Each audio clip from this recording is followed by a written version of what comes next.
오늘도 수요예배 나오신 모든 성도님들을 주님의 이름으로 환영하고 축복합니다.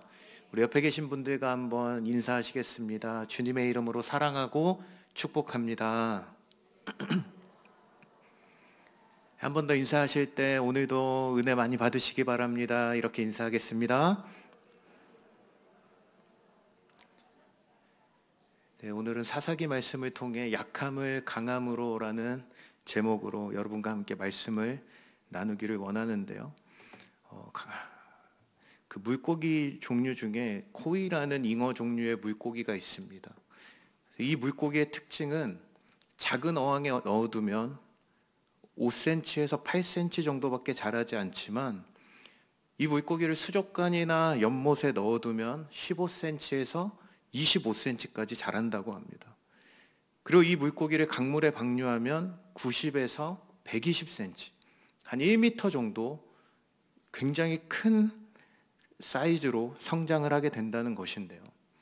이 물고기가 같은 물고기임에도 불구하고 어항에서 이 물고기를 기르면 피라미가 되고요, 강물에 놓아 기르면 대어가 되는 이 신기한 물고기라고 할 수 있는데, 이것을 두고 이제 코이의 법칙이라고 이야기를 하는데, 재밌는 것은 어느 정도 한계에 이 물고기가 다다랐을 때 더 넓은 곳으로 옮겨주면 이 물고기들은 자라나지만 이 성장의 한계선을 지나간 이후에는 바로 죽거나 더 이상 자라지 못하다가 죽게 된다는 것인데요.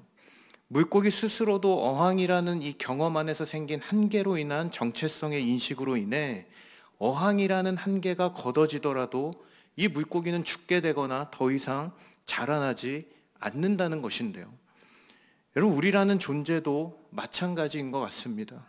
살아가면서 계속되는 한계와 어항 안에 갇혀있는 삶이 지속되다 보면 안 된다라는 이 프레임 안에 갇히게 되고, 그것이 우리의 정체성으로 자리 잡게 되면서 더 이상 나은 미래를 꿈꿀 수 없는 존재로 삶을 살아가게 된다는 것인데요. 오늘 읽은 본문에 등장하고 있는 이 사사 에훗이 바로 그런 조건을 가지고 있었던 한 사람이었습니다. 하나님께서 선택하셔서 이스라엘을 구원할 사사의 자리에 서기에 턱없이 부족해 보이는 인생이었습니다. 그의 조건은 마치 어항 속의 잉어와 같이 제한된 인생처럼 보여졌습니다. 하지만 하나님께서는 그를 선택하여 사용하셨고, 제한되고 연약했던 그의 인생을 사용하셔서 이스라엘의 구원자로 역할을 감당하게 하셨다는 거예요. 저는 오늘 이스라엘의 두 번째 사사였던 이 에훗이 등장하게 된 시대의 모습과 또 어떠한 부분이 그를 하나님의 영광스러운 선택과 도구가 되게 했는지를 함께 오늘 말씀을 통해서 여러분과 함께 살펴보기를 원하는데요. 먼저 이 에훗의 등장 배경을 함께 살펴보면, 여러분, 에훗은 어떤 사람이었습니까? 첫 번째 사사였던 온니엘에 이은 두 번째 사사로 등장한 사람이었습니다. 여호수아의 죽음부터 사울왕이 즉위할 때까지 340여 년간의 시기를 사사시대라고 이야기를 하는데, 이 사사는 재판하다라는 뜻에서 파생된 명칭으로 이스라엘을 위해 세운 재판관이자 구원자로 불리던 사람들을 바로 사사라고 이야기했습니다. 부르는 사람들이었습니다. 근데 오늘 본문 직전에 등장하는 첫 번째 사사였던 온니엘의 등장으로 이스라엘이 40년 동안 평화로운 삶을 누렸다라고 이야기를 하고 있는데, 문제는 이 온니엘이 죽자마자 어떤 일이 벌어집니까? 오늘 본문의 12절 말씀인데 우리 같이 다시 한번 읽어보도록 하겠습니다. 시작. 이스라엘 자손이 여호와의 목전에 악을 행함으로 여호와께서 모압 왕 에글론을 강성하게 하사 그들을, 여러분, 온니엘이 다시 죽자마자 어떻게 됩니까? 이 사사시대에 반복되고 있는 이 죄악의 사이클이 시작되었습니다. 여호와의 목전에서 악을 행하였다는 것. 이스라엘 안에 하나님께서 베푸신 은혜에 대한 망각이 이 역사의 사이클 안에서 계속해서 반복되었다는 것을 우리에게 보여주고 있는데요. 사사시대 340년 동안 지속되었던 이 사이클을 통해 우리가 발견할 수 있는 사실은, 이스라엘이 하나님 앞에서 악을 행하고 우상을 따르면 반드시 주변국의 압제가 뒤따랐지만, 이스라엘이 하나님을 찾고 부르짖으면 하나님은 반드시 사사를 일으켜 그들의 인생을 구원하셨다는 것입니다. 지금 이스라엘이 다시금 하나님을 떠나 우상을 섬기는 길로 가자 어김없이 그들을 향한 주변국의 압제를 하나님은 허용하셨는데요. 이번에는 바로 모압의 왕이었던 에글론을 강성하게 하셔서 그들을 대적하게 하셨다고 말씀하고 있다는 겁니다. 여러분, 그런데 민수기에 보면은 이런 말씀이 있습니다. 민수기 22장 3절인데 우리 같이 한번 읽어보겠습니다. 시작. 심히 두려워하였으니 이스라엘 백성이 많음으로 모압이 이스라엘 자손 때문에. 여러분, 모압이 지금 어떻다고 말씀하고 있습니까? 이스라엘 때문에 심히 두려워했고 번민했다고 기록하고 있다는 거예요. 다시 말해 원래 모압은 이스라엘을 대적할 만큼 실제로 강한 민족이 아니었다는 것입니다. 하지만 하나님 앞에 악을 행한 이스라엘 백성들로 인해 하나님이 모압 왕 에글론을 강성하게 만드셨다는 거예요. 여러분, 우리가 기억할 것은 무엇입니까? 하나님을 바라보지 못하고 우상을 쫓고 악을 행하는 하나님의 자녀들을 하나님은 돌이키시기 위해 때로는 주변의 상황이나 심지어 악인들을 통해서라도 돌이키게 하시는 통로로 사용하신다는 것인데요. 그래서 이제 오늘 13절, 14절에 보니까 우리 같이 한번 읽어볼게요. 시작. 에글론이 이스라엘을 쳐서 종려나무 성읍을 점령한지라. 이에 이스라엘 자손이 모압 왕 에글론을 18해 동안 섬기니라. 그래서 그들로 하여금 이스라엘을 치고 종려나무 성읍을 점령하여 18년 동안이나 이스라엘이 모압 왕 에글론을 섬기게 된 것인데요. 여러분, 여기서 종려나무 성읍은 무엇을 말할까요? 바로 여리고성을 의미합니다. 여러분, 여리고성은 어떤 곳입니까? 실제 이스라엘 백성들이 가나안 전복 전쟁의 시작 지점에서 어마어마한 승리를 거두었던 가나안의 상징적인 장소였습니다. 이 여리고는 사막의 오아시스와 같은 성읍이었고 광야 같은 이 지역에서 유일하게 물이 풍부해서 종려나무가 무성하게 자라는 장소인과 동시에 가나안 땅 전체로 볼 때 가장 중요했던 군사적인 전략적 요충지였습니다. 그렇기 때문에 이 여리고성을 점령했다는 것은 가나안 일대의 지배권을 장악했다라는 것을 보여주는 것인데요. 그런데 이스라엘 백성들이 여호수아서에서 이 전략적 요충지를 어떻게 함락했습니까? 여호수아서에 보면 6일 동안 하루에 한 바퀴씩 돌며 7일째 되던 날에 7바퀴를 돌던 이 무모한 행동을 통해 성이 무너지는 것을 경험했다는 것입니다. 너무나도 손쉽게 승리하고 이 성을 거머쥐었습니다. 그런데 여러분, 이 엄청난 승리가 누구로부터 온 승리입니까? 하나님으로부터 온 승리였습니다. 그들이 잘나서 이룬 승리가 아니라, 그들이 뛰어나서 얻었던 승리가 아니라, 이스라엘이 하나님의 편에 서서 하나님의 말씀대로 그것이 무모해 보이는 명령이라 할지라도 순종할 때 하나님은 그 땅을 그들의 손에 지어주셨다는 것입니다. 자신들의 힘과 능력으로는 절대 얻을 수 없었던 것을 하나님은 넘치도록 그들에게 허락해 주셨던 것인데요. 하지만 문제가 무엇입니까? 그들이 조금 살만해지니까 하나님을 버리기 시작한 거예요. 마치 자신들의 인생을 번성하게 해줄 것 같고 그들의 인생을 풍요롭게 해줄 것 같은 신이었던 바알을 따라가기 시작한 겁니다. 그러자 하나님은 그들을 징계하시고 돌이키시기 위해 그들에게 승리의 기쁨과 환희가 녹아있던 이 기적의 땅 가나안의 중심이었던 여리고성을 빼앗도록 하셨던 것인데요. 심지어 그 이후 18년 동안이나 자신들을 두려워하던 존재였던 모압의 종이 되어 섬기게 되는 안타까운 존재로 전락하게 되었다는 것입니다. 사랑하는 성도 여러분, 우리가 조금 살만하다고 느껴질 때를 조심해야 됩니다. 물론 여전히 우리가 살아가고 있는 일상이 바쁘기도 하고 정신없고 굉장히 바쁜 일상을 우리가 살아가지만 혹시라도 우리가 막상 생각해 보니 딱히 문제가 되거나 딱히 심각한 어려움은 없는 것처럼 느껴지는 오늘을 살고 있을지라도 여러분, 우리가 기억해야 될 것은 오늘 지금 이 순간의 어떠함이 중요한 것이 아닙니다. 이 시간 이후로 우리가 정신 차리지 않으면 내일의 우리는 이스라엘과 똑같은 인생을 살게 된다는 것입니다.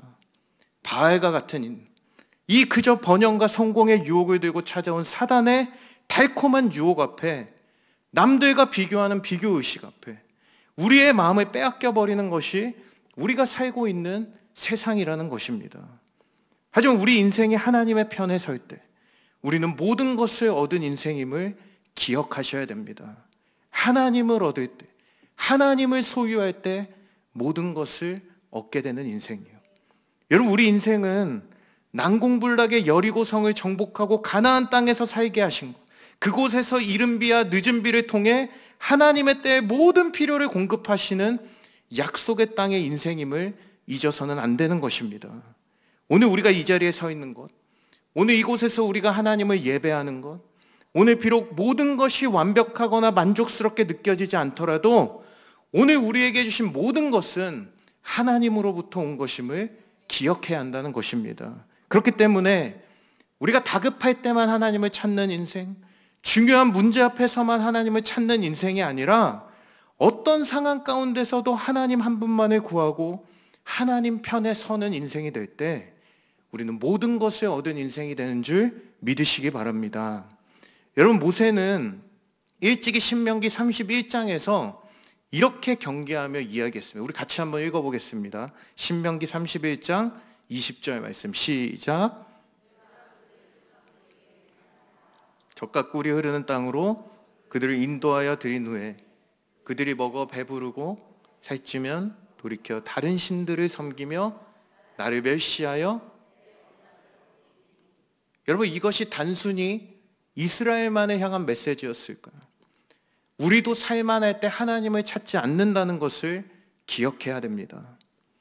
여러분, 프랑스의 수학자이자 철학자인 파스칼은 모든 사람의 마음속에는 어떤 것으로도 채워질 수 없는 하나님이 만드신 진공이 있다고 말을 합니다.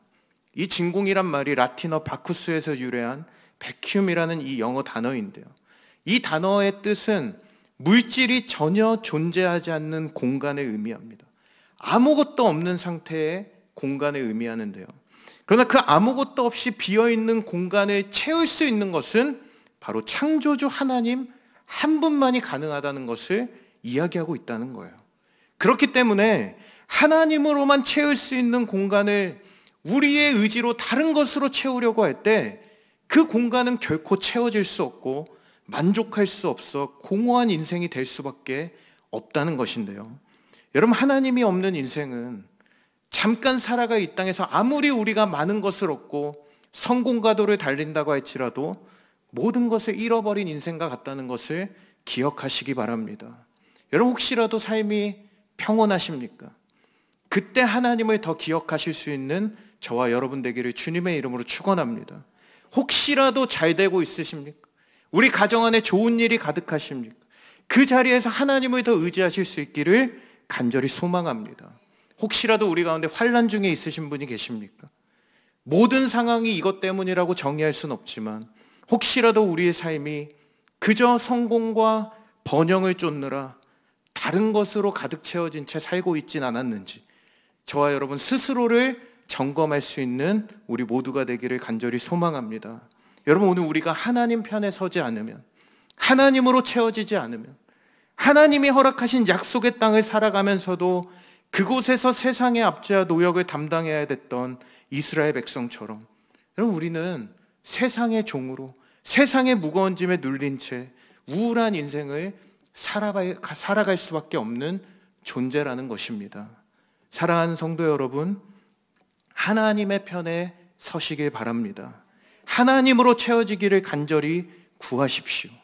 어떤 상황 가운데서도 하나님의 은혜로 오늘 내가 살아가고 있음을 기억하며 쉽게 무너지는 주님과의 관계를 날마다 회복하기를 힘쓰십시오. 날마다 주님 편에 서고 주님 앞에 엎드리는 거룩한 인생 되시길 주님의 이름으로 축원합니다. 오늘 모압 왕 에글론에 의해 여리고를 빼앗기고 18년 동안이나 그의 압제 아래에서 살아갔던 이 이스라엘 백성들은 다시 한번 그들의 잘못됨을 깨닫고 하나님 앞에 부르짖습니다. 우리 15절 말씀을 같이 읽겠습니다. 시작. 이스라엘 자손이 여호와께 부르짖음에 여호와께서 그들을 위하여 한 구원자를 세우셨으니 그는 곧 베냐민 사람 게라의 아들 왼손잡이 에훗이라. 이스라엘 자손이 그를 통하여 모압 왕 에글론에게 공물을 바칠 때. 여러분, 이스라엘에 반복되는 이 우상 숭배 사이클 가운데 다시 한번 그들은 하나님을 향해 부르짖습니다. 회개합니다. 여기서 부르짖다라는 이 자아크라는 히브리어는 애타게 외치다, 힘을 다해 간절히 부르짖다라는 의미의 단어가 사용이 되었는데요, 극심한 고통과 환난 가운데 구원의 손길을 간절히 바라며 회개하고 있는 이스라엘의 모습을 보여주고 있습니다. 그리고 그렇게 간절히 회개하는 그들에게 하나님은 다시 한번 구원의 은혜를 베풀어 주시는데요, 누구를 통해 베풀어 주십니까? 방금 전에 읽었던 이 15절의 말씀을 다시 보시면 에훗이라는 사람을 통해, 그는 곧 베냐민 사람 게라의 아들 왼손잡이 에훗이라. 여러분, 이 에훗이라는 사람을 선택하시고 세우셨는데 지금 이 15절에는 이 사람의 특징을 두 가지로 정리하고 있습니다. 첫 번째는 무엇입니까? 베냐민 사람이다 라고 말을 하고 있고요, 두 번째는 왼손잡이라고 말씀하고 있습니다. 무엇보다 여러분, 여기서 베냐민 지파라는 것은 무엇을 말합니까? 이스라엘 12지파 가운데 가장 작고 약한 지파가 베냐민 지파였습니다. 인간의 눈으로 볼 때 이 이스라엘을 구원할 사사가, 이 이스라엘을 이끌 지도자가 베냐민 지파에서 나온다는 것은 상상할 수 없는 가장 작고 연약했던 지파가 베냐민 지파였다는 거예요.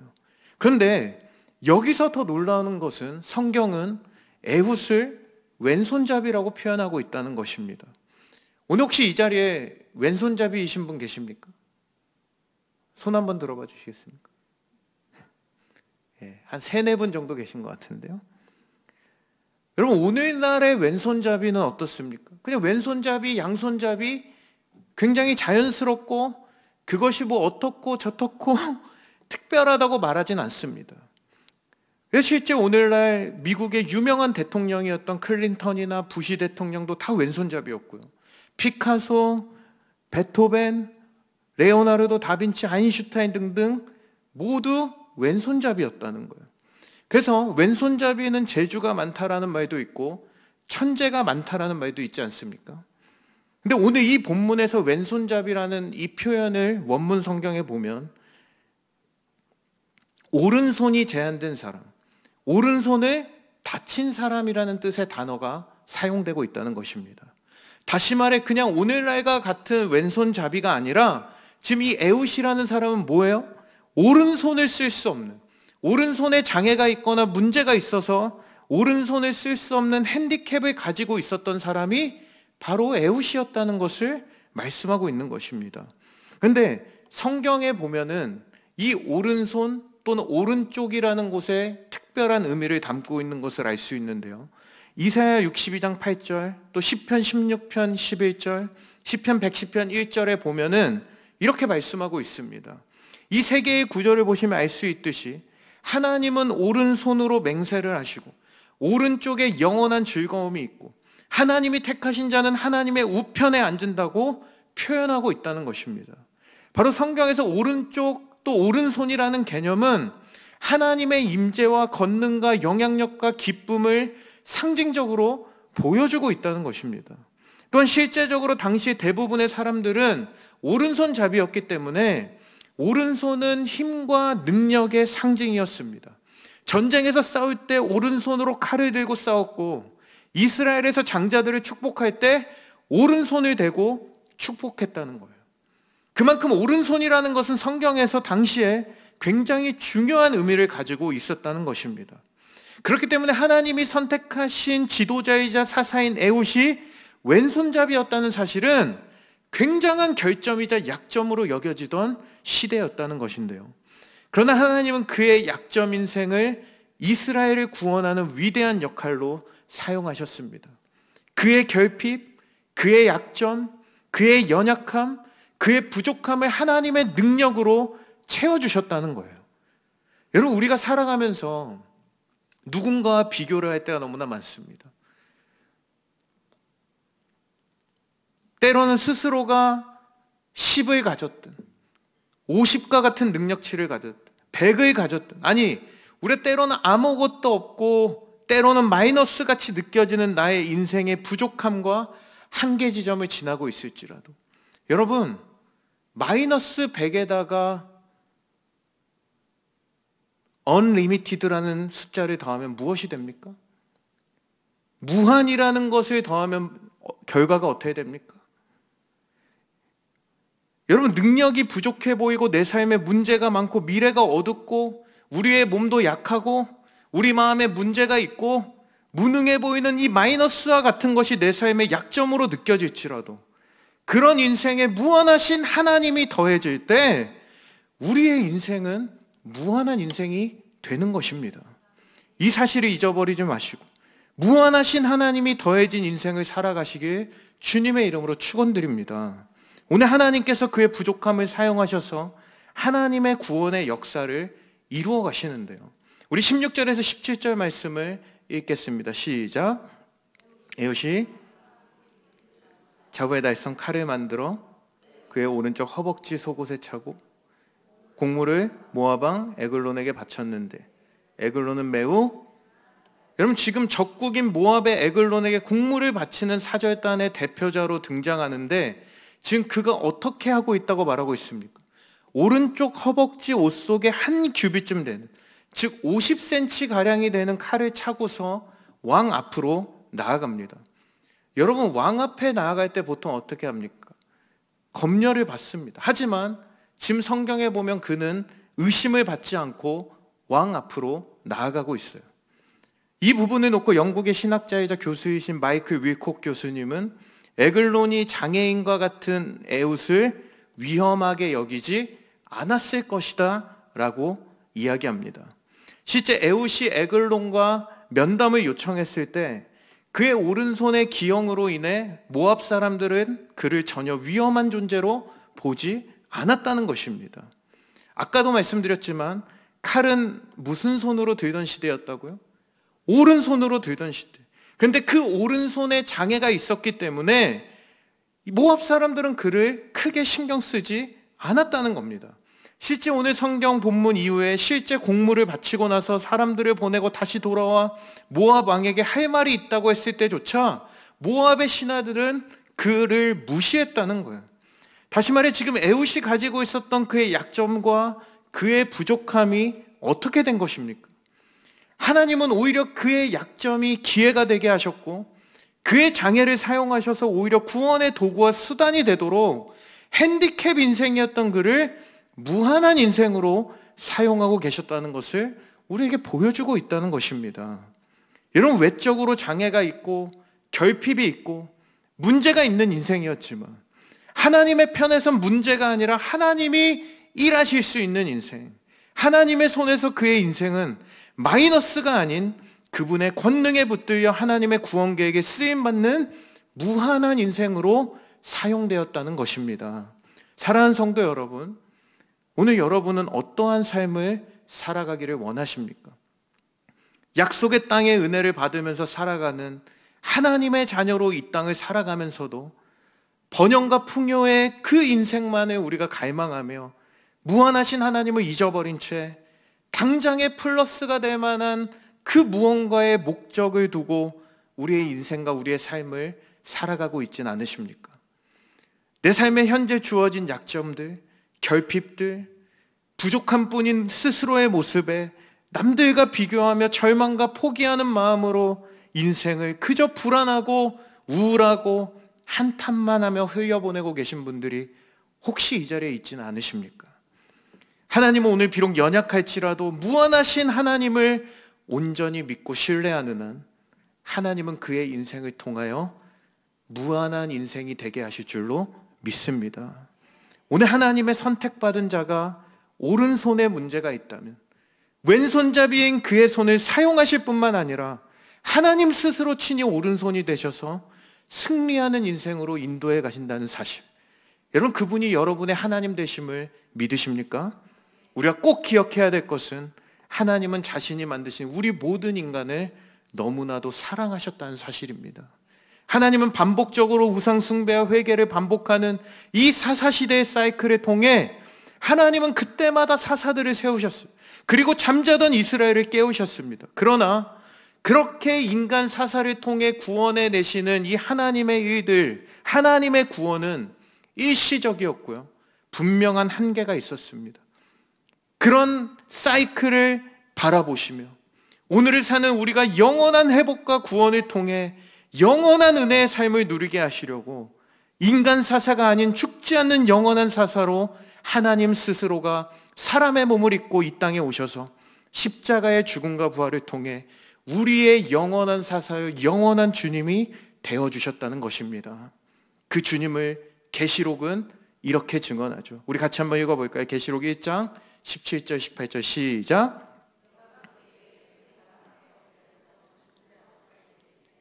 그가 오른손을 내게 얹고 이르시되 두려워하지 말라. 나는 처음이요 마지막이니 곧 살아있는 자라. 내가 전에 죽었었노라. 볼지어다 이제 세세토록 살아있어. 사망과 음부의 열쇠를 가졌노니. 바로 약점이 있었던 인간 사사와 달리 완전하시며 영원히 죽지 않는 리더로 우리 가운데 오셔서 왼손잡이와 같이 핸디캡을 안고 사는 우리 모든 인생의 영원한 오른팔이 되어주셨다는 것입니다. 저는 오늘 그 주님이 여러분의 온전한 믿음의 대상이 되시길 주님의 이름으로 축원합니다. 그 주님을 온전히 믿고 하나님의 사람으로 살아갔던 사도 바울은 고린도전서 1장 27절에 이렇게 이야기합니다. 그러나 하나님께서 세상에 미련한 것들을 택하사 지혜 있는 자들을 부끄럽게 하시려고 세상에 약한 것들을 택하사 강한 것들을 부끄럽게 하려 하시며, 우리의 어떠함을 넘어 우리를 통해 세상을 부끄럽게 하시기를 원하셨다는 것입니다. 여러분, 누구 편에 서시겠습니까? 여전히 이스라엘 백성과 같이 번영과 성공에 눈이 먼 채 플러스 1 플러스 2를 쫓아가다 모든 것을 잃어버리시겠습니까? 세상의 번영과 풍요와 성공에 눈먼 시대의 길에서 발걸음을 옮겨 우리에게 그분의 편에 서는, 그분을 갈망하고 그분과 연합하며 살아가는 한 우리의 인생은 플러스의 인생을 넘어 무한한 인생의 은혜, 나아가 예상치 못한 영역에서조차 하나님의 은혜의 섭리와 손길들을 매 순간 경험하게 될 줄 믿습니다. 오늘 말씀을 마무리하면서요, 그럼에도 불구하고 꼭 이렇게 질문하시는 분들이 계십니다. 그래도 예수님 안 믿는 사람들이 잘 사는 것 같습니다. 그래도 나는 늘 실패뿐인 인생인데요. 그래도 나는 저 사람과 비교할 때 내가 부족한 것 같은데요. 근데 여러분, 구약에도 비슷한 생각을 하던 한 분이 등장을 합니다. 바로 하박국 선지자인데요. 하박국 선지자도 이 악인들의 형통함에 동일하게 분노하는 장면이 등장합니다. 우리 하박국 1장 2절의 말씀을 같이 한번 읽어보겠습니다. 시작. 여호와여, 내가 부르짖어도 주께서 듣지 아니하시니 어느 때까지일까? 내가 강포로 말미암아 외쳐도 주께서 구원하지. 왜 하나님을 안 믿는 저들은 더 잘되고 강하고 성공한 인생을 살아갑니까? 그러나 여러분, 그에게 임재하신 하나님의 은혜를 경험했던 이 하박국 선지자가 불과 2장이 지나간 3장에서 이런 고백을 합니다. 우리 17절 같이 읽겠습니다. 시작. 비록 무성하지 못하며 포도나무에 열매가 없으며 감람나무에 소출이 없으며 밭에 먹을 것이 없으며 우리의 양이 없으며. 여러분, 무슨 말을 하고 있습니까? 내가 열심히 교회를 다녔고 내가 열심히 신앙생활을 했지만 내 삶은 문제투성이인 인생이고, 내가 기도했는데 자녀들은 원하는 대로 되지 않고, 내가 열심히 교회를 섬겼으나 육신의 건강이 다 쇠하고 남은 게 없는 인생이라는 겁니다. 모든 것이 약점이고 모든 것이 핸디캡이라는 거예요. 그런데 그가 이어서 고백하는 겁니다. 우리 18절 시작. 나는 여호와로 말미암아 즐거워하며 나의 구원의 하나님으로 말미암아 할렐루야. 이런 조건들이 내 인생을 구원하는 것이 아니라 이 땅의 왕 되신 주님이 나를 사랑하시고 나를 보호하시고 나를 지키시고 죄와 영원한 사망으로부터 나를 구원하시고 인도하시기 때문에 어떤 상황에도 나는 만족할 수 있고 기뻐할 수 있습니다. 여러분, 이것을 믿는 믿음이 있어요. 남 잘 되는 거 부러워하는 인생이 아니라, 비록 당장 내 눈앞에 모든 것이 약한 것 같고 잃어버린 것 같으나 모든 것을 얻은 형통한 인생에 참된 기쁨을 누릴 수 있다는 것입니다. 오늘 하나님을 얻고 모든 것을 얻게 되는 놀라운 기적이 저와 여러분 모든 인생 가운데 임하게 되기를 주님의 이름으로 축원합니다. 그때 어떤 인생이 펼쳐진다고요? 30절 말씀입니다. 시작. 그 땅이, 할렐루야. 사랑하는 성도 여러분, 저는 오늘 그렇게 임한 구원으로 말미암아 80년간 평온하였던 이 시대의 평안이, 저는 오늘을 사는 우리 온세계교회 모든 성도님들의 가정과 성도님들의 직장과 삶의 모든 현장 가운데 동일하게 임하게 되기를 간절히 소원합니다.